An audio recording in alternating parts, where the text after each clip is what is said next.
ఇట్లాగా loan pay చేయనివ్వకుండా వాళ్ళు ఏం చేస్తారంటే క్లోజ్ చేస్తున్నారు.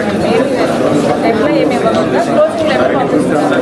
నెక్స్ట్ అయితే అపోజిషన్స్ పెట్టినప్పుడు ఇంకా ఆల్టర్నేటివ్ నేను ఆల్రెడీ మనీ సబ్మిట్ చేశాను కదా, ఎందుకు మళ్ళీ నన్ను సబ్మిట్ చేయమంటున్నారు అని అడిగితే ఆన్సర్ చెప్పాలి. 15,000 కట్టించుకుంటే నాకు బ్యాంక్లో 10 లక్షల వరకు ఇస్తామంటున్నారు. మరి ఎందుకు 15,000 కట్టించుకోవట్లేదు అంటే దానికి సమాధానం చెప్పాలి. పోనీ నేను 3 లక్షలు మొత్తం కట్టేస్తాను అని అంటే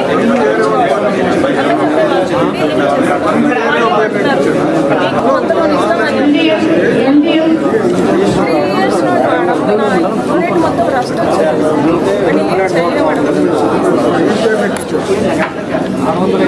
మీకు ఇచ్చిన టార్గెట్ ఏ ఇష్యూస్ అయినా మన డిస్ట్రిక్ట్ లో ఉన్న ఇష్యూ అంటే జెన్యూన్ గా ఉండాలి. మీరు మానిటర్ చేయలేదు, దాని వల్లనే వారు మీ కింద స్థాయి స్టాఫ్ చేయలేదు అని that is not the issue.